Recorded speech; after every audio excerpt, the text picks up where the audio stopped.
Bismillahirrahmanirrahim. Alhamdulillah wassalatu wassalamu ala Rasulillah wa ala alihi wa man walah. Rabbi shrah li sadri wa yassir li amri wahlul 'uqdatam min lisani yafqahu qawli. Allahumma zidna ilman wa fahman wa alhiqna bis salihin. Amin ya rabbal alamin.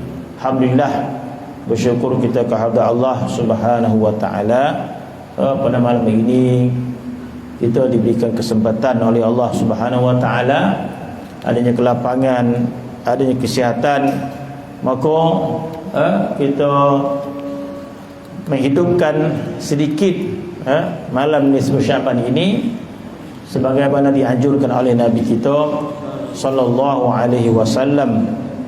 Di antaranya hadis Nabi sallallahu alaihi wasallam tentang tidak ditolak oleh Allah Subhanahu wa taala pada 5 malam yang mulia. Dalam hadis Nabi sallam, tidak ditolak doa pada 5 malam yang dimuliakan oleh Allah Subhanahu wa taala. Di antaranya adalah malam nisfu Syaban. Sebab itu para ulama yang terdahulu mereka menghidupkan malam nisfu Syaban. Cuma mereka berselisih pendapat tentang bagaimanakah kaifiat untuk menghidupkan malam nisfu Syaban. Adapun Nabi sallallahu alaihi wasallam, memang riwayat yang sahih menunjukkan Nabi sallallahu alaihi wasallam pada malam nisfu Syaban Nabi menghidupkan malam tersebut. Hadis yang banyak meriwayatkan Nabi menghidupkan malam nisfu Syaban dengan melakukan salat. Nabi qiyamul lail.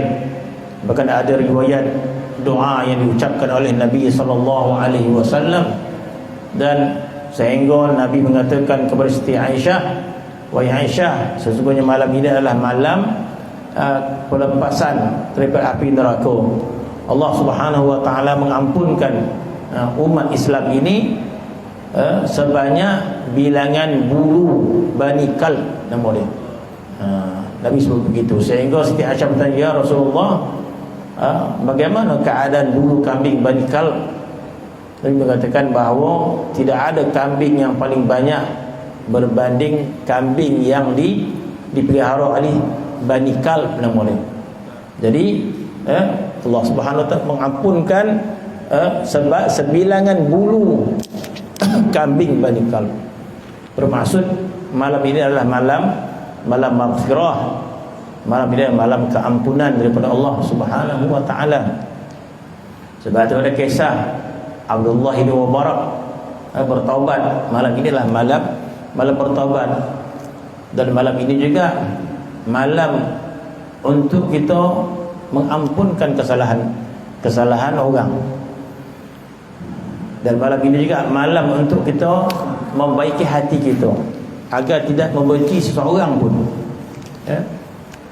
Berdasarkan hadis Nabi sallallahu alaihi wasallam bahawa malam nisfu Syaban itu Allah Subhanahu wa taala mengampunkan dosa orang sebanyak bilangan bulu kambing Bani Kalb, kecuali 4 golongan yang Allah Taala tak ampunkan.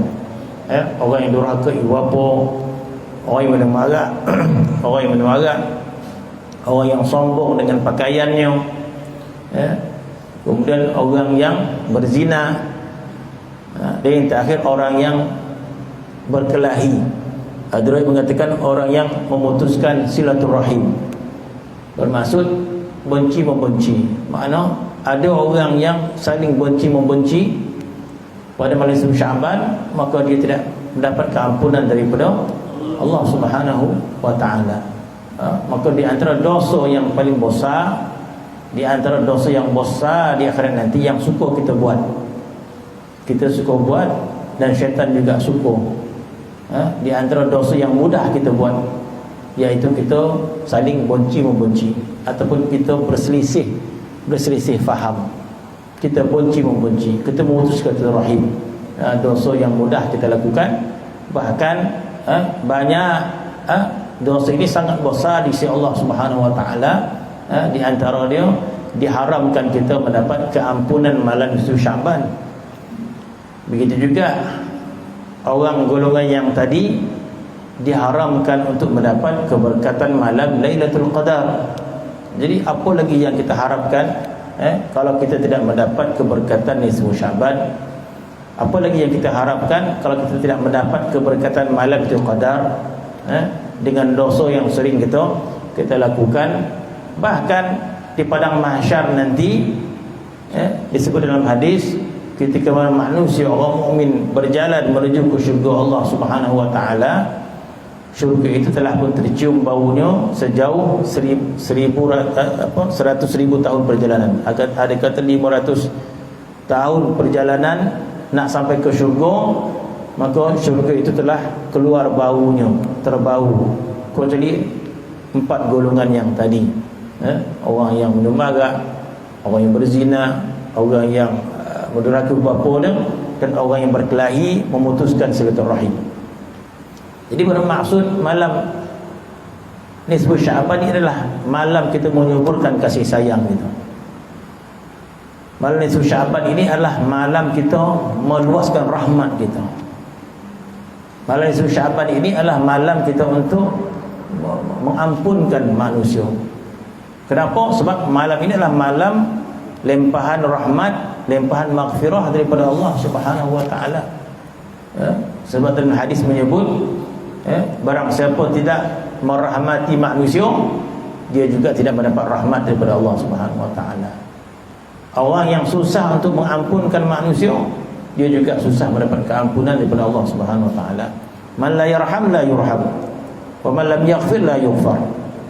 Jadi maksud malam Syaban adalah malam untuk kita mengampunkan kesalahan orang, untuk kita sebarkan rahmat. Bukankah Nabi kita sallallahu alaihi wasallam rahmatan lil alamin?